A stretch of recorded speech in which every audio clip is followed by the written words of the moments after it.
ईदगाह। रमज़ान का पाक महीना ख़त्म होने के बाद आखिरकार वो दिन आ गया जिसका सबको इंतज़ार था। आज ईद का दिन है। इस मनोहर और सुंदर दिन की बधाई पूरे गांव में किसी शहनाई की तरह गूंज रही है। चारों तरफ हरियाली ही हरियाली नज़र आ रही है। खेतों में अलग ही रौनक नज़र आ रही है।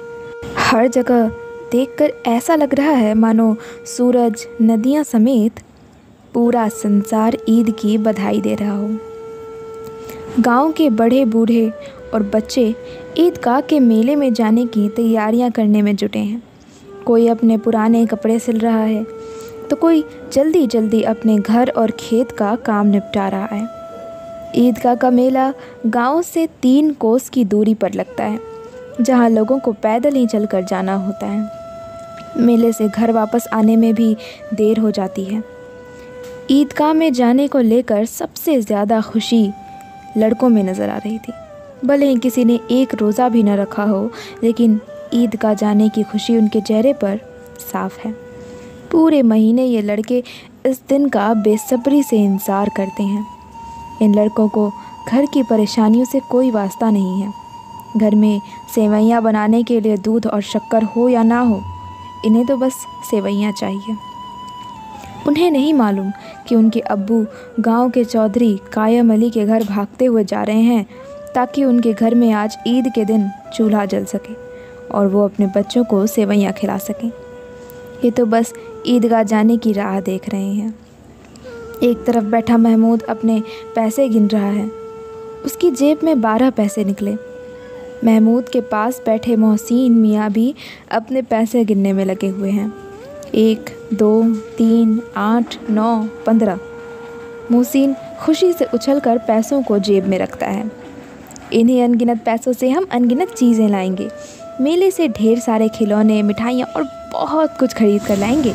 गांव का गरीब बच्चा हामिद सबसे ज़्यादा खुश है। हामिद 5 साल का एक दुबला पतला गरीब सूरत वाला लड़का है। हामिद के पिता पिछले ही साल हैजे से मर गए थे। उसकी माँ का शरीर भी पीला पड़ गया था, जिसके बाद वह भी इस दुनिया से चल बसी।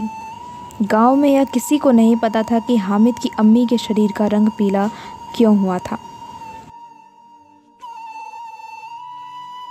परिवार के नाम पर हामिद के पास एक बूढ़ी दादी थी जिसका नाम था अमीना।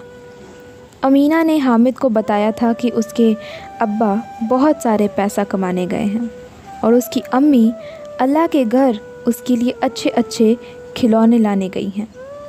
यह सब सोचकर और दादी की ऐसी बातें सुनकर हामिद बड़ा खुश रहता था। वह कहता जब उसके अब्बू और अम्मी वापस आएंगे तो ढेर सारे पैसों और खिलौनों से वह मूसी, नूरे और सम्मी को चिढ़ाया करेगा। अपनी गरीबी से हामिद और अमीना दोनों ही वाकिफ़ थे। हामिद के पास एक भी जोड़ी जूते नहीं थे। उसके पास सिर्फ एक पुरानी और गंदी टोपी थी। यह सब सोचकर बूढ़ी अमीना अपनी कोठरी में बैठी रो रही थी कि आज ईद के दिन भी उसके घर में खाने के लिए कुछ नहीं है। वह ईद के दिन को कोस रही थी कि जब उसे ऐसे ही अंधेरे में रहना था तो ईद आती ही क्यों है। तभी कोठरी में हामिद आता है और दादी से कहता है, तुम डरो मत, मैं मेले से सबसे पहले ही आ जाऊंगा। बूढ़ी अमीना परेशान थी कि गांव के सभी बच्चे अपने खालिद के साथ मेले में जा रहे हैं। वह हामिद को अकेले गांव से इतने दूर कैसे भेजे। कहीं वो मेले की भीड़ में खो गया तो वो क्या करेगी। उसके पास जूते भी नहीं हैं। 3 कोस कैसे चलेगा, पैरों में छाले पड़ जाएंगे। उसी दिन अमीना ने गांव के फ़हीमन के कपड़े सिले थे। बाद में उसे 8 आने पैसे मिले थे, जिनमें से 3 आने उसने हामिद को मेले में घूमने और मिठाई खाने के लिए दे दिए और बाकी के 5 आने अपने पर्स में रख लिए ताकि ईद के दिन अगर घर पर धोबन, नाइन और चोरी हारिन आए तो उन्हें सेवइयाँ खिला सके। कुछ ही देर बाद गांव का एक दल सज धज कर मेले की तरफ निकल पड़ा। मेले के रास्ते में जाते हुए बड़ी बड़ी इमारतें, बगीचे, कॉलेज, क्लब सब दिखने लगे। बच्चों के बीच फुसफुसाहट होने लगी कि क्लब में तरह तरह के खेल होते हैं, यहाँ बड़े बड़े आदमी और मैडम बैट से खेलते हैं। महमूद: अगर हमारी अम्मी बैट पकड़ ले तो अल्लाह कसम उनके हाथ कांपने लगेंगे। मोहसिन: 100 किलो आटा एक भार में पीस डालती हैं, रोज़ सैकड़ों घड़े पानी भरती हैं, इतना करने वालों के हाथ कैसे कांपेंगे? किसी अंग्रेजी मैम को बोलो एक घड़ा पानी भरने के लिए तो उनकी आंखों के सामने अंधेरा छा जाएगा। महमूद: लेकिन हमारी अम्मी दौड़ या उछल कूद तो नहीं कर सकती हैं। मोहसिन: हाँ, उछल कूद नहीं कर सकती, लेकिन गाय पकड़ने के लिए उनसे तेज तो मैं भी नहीं दौड़ सकता हूँ। आगे उन्हें हलवाइयों की दुकान मिली। मोहसिन ने कहा, अब्बा ने बताया था कि रात को जिन्न आते हैं जो दुकानों पर बची हुई सारी मिठाइयाँ खरीद ले जाते हैं और बदले में रुपए पैसे भी देते हैं। हामिद को मोहसिन की बात पर यकीन न आया। उसने पूछा, जिन्न को रुपए कहाँ से मिलते होंगे? मोहसिन ने बताया, जिन्न के पास खुद के खजाने हैं, उन्हें भला पैसे रुपयों की क्या कमी होगी। तभी हामिद ने फिर पूछा, क्या जिन्न बहुत बड़े होते हैं? मोहसिन: हाँ, उनका सिर आसमान के जितना ऊंचा होता है, लेकिन अगर वो चाहे तो एक लोटे में भी घुसकर बैठ सकते हैं। हामिद: तो क्या जिन्न को खुश करने के लिए लोग कोई मंत्र फूंकते हैं? मुझे भी पता चले तो मैं भी एक जिन्न को खुश कर लूँगा। मोहसिन: मुझे ये तो नहीं पता, लेकिन सुना है चौधरी के पास कई जिन्न हैं। उसके जिन्न तो चोरों और चोरी हुई चीज़ों का भी नाम बता देते हैं। एक दिन जुमराती का बछवा खो गया था।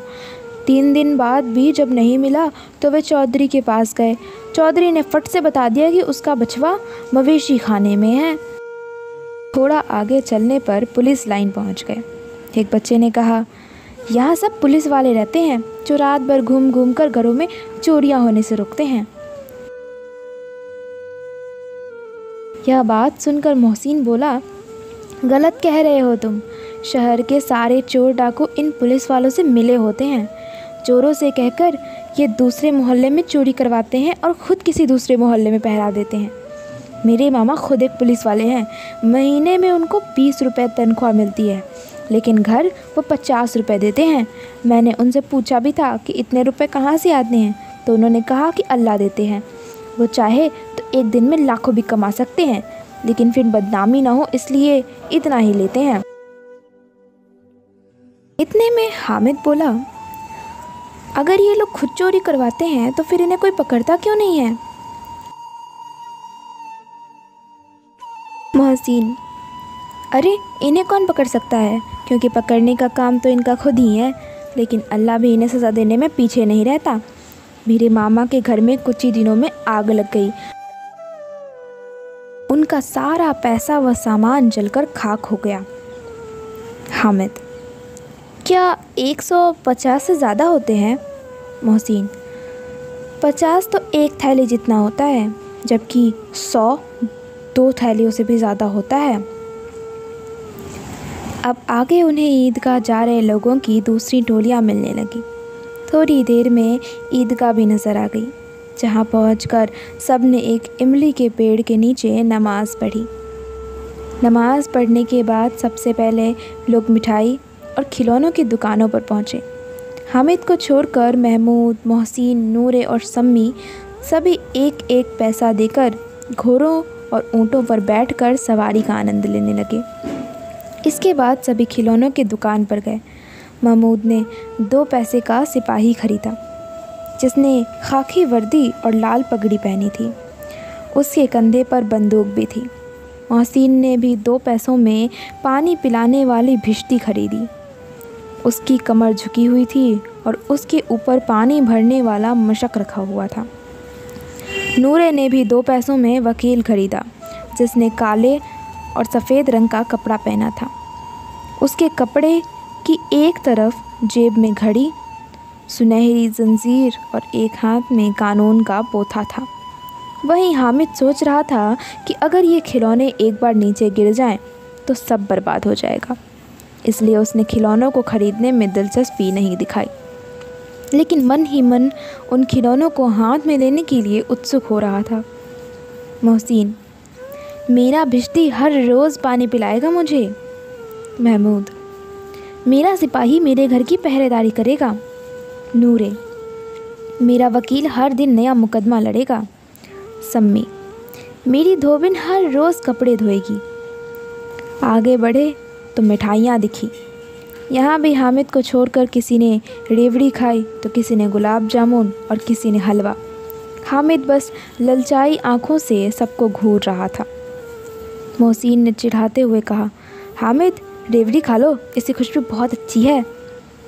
हामिद मोहसिन के पास जाता है और उसके सामने अपना हाथ फैलाता है। मोहसिन ने एक रेवड़ी निकाली और हामिद को दिखाते ही उसे खुद खा गया। यह देखकर महमूद, नूरे और सम्मी तालियां बजाकर हंसने लगे। तभी महमूद कहता है, हम तुम्हें गुलाब जामुन खिलाएंगे। मोहसिन तो शरारती है। इस बार हामिद ने साफ साफ उन्हें मना कर दिया कि वो मिठाई नहीं खाएगा। मिठाइयों की दुकानों के बाद मेले में कुछ लोहे की चीज़ों की दुकानें थीं, जहाँ पर तरह तरह के नकली गहने भी थे। लड़कों को इनमें कोई दिलचस्पी नहीं थी, तो वे मेले में आगे बढ़ गए और शरबत पीने लगे। लेकिन हामिद एक चिमटे की दुकान के सामने खड़ा हो गया।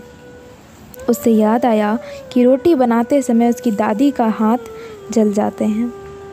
उसने सोचा कि अगर वह चिमटा खरीद लेगा तो दादी का हाथ नहीं जलेगा और वो उसे ढेर सारी दुआएं भी देगी। हामिद दुकानदार से चिमटे की कीमत पूछता है। पहले तो दुकानदार हामिद को मना करता है कि यहाँ उसके काम की कोई चीज़ नहीं है, लेकिन बाद में उसने बताया कि एक चिमटे की कीमत 6 पैसे है। अगर उसे लेना है तो वह 5 पैसे लगा देगा। हामिद ने कहा, क्या 3 पैसे में दोगे यह चिमटा? हामिद को लग ही रहा था कि दुकानदार उसे डांटेगा, लेकिन दुकानदार ने डांटने की जगह हामिद को 3 पैसे में चिमटा बेच दिया। चिमटे को हामिद ने अपने कंधे पर किसी बंदूक के जैसा रखा और अपने दोस्तों को दिखाने लगा। मोहसिन और महमूद ने हामिद के चिमटे का मजाक बनाते हुए कहा, क्या भला चिमटा भी कोई खेलने की चीज़ है? हामिद ने जवाब दिया, हाँ, मेरा चिमटा भी एक खिलौना है। कंधे पर रखूं तो यह बंदूक लगती है और हाथ में ले लूं तो किसी फ़कीर का चिमटा लगता है। मैं इस चिमटे से मंजीरे का भी काम कर सकता हूं। अगर एक भी चिमटा तुम्हारे खिलौने को लगा तो इनके यहीं दम निकल जाएगा। सम्मी ने बजाने वाली खंजरी खरीदी थी। वह हामिद के चिमटे से काफ़ी प्रभावित हुआ। उससे हामिद से अपनी अंजरी के बदले चिमटा बदलने के लिए कहा, लेकिन हामिद ने उसे मना कर दिया। हामिद के बहादुर चिमटे से उसके सभी दोस्त प्रभावित हुए, लेकिन अब किसी के पास पैसे नहीं बचे थे और वे मेले से दूर भी निकल आए थे। मेले से वापस घर आते समय बच्चों के 2 दल बन गए थे। एक दल में मोहसिन, महमूद, सम्मी और नूरे, तो दूसरे दल में अकेला हामिद। इनके बीच अपने अपने खिलौनों को लेकर बहस होने लगी। तभी मोहसिन ने कहा, हामिद का चिमटा पानी नहीं भर सकता है। यह सुनते ही हामिद ने अपने चिमटे को सीधा खड़ा किया और कहा, मेरा चिमटा भिश्ती को एक बार डांटे तो वह दौड़ा हुआ उसके लिए पानी ला कर देगा। ऐसे एक एक करके जब सब के खिलौने हामिद से चिमटे से हार गए तो मोहसिन ने फिर से कहा, तुम्हारे चिमटे का मुंह हर रोज़ आग से जलेगा। इस बात को सुनते ही हामिद ने कहा, आग में तो बहादुरी कूदते हैं। तुम लोगों के खिलौने पूरे दिन घर में रहेंगे और मेरा बहादुर चिमटा हर दिन आग में कूदेगा। ऐसे ही उनकी बहस थोड़ी और बढ़ गई, लेकिन अंत में हामिद और उसका बहादुर चिमटा जीत गया। बाकियों ने भी सोचा कि उसके खिलौने कुछ दिनों में टूट जाएंगे, लेकिन हामिद का चिमटा सालों साल नया बना रहेगा।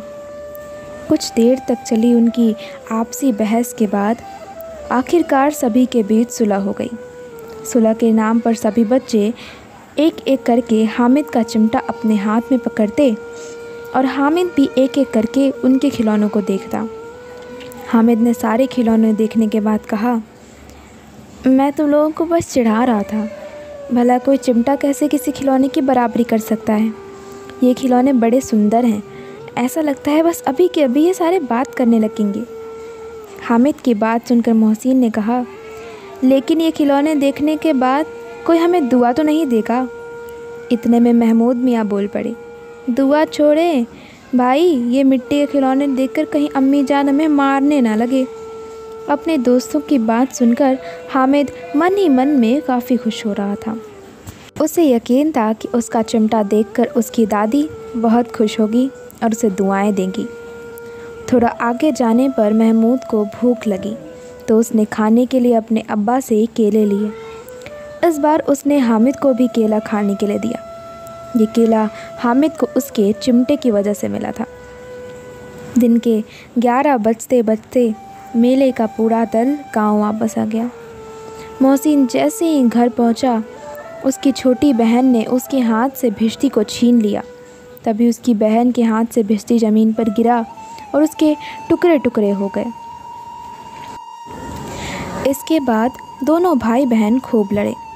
ऊपर से अम्मी जान ने भी दोनों को 2-2 चांटे लगाए।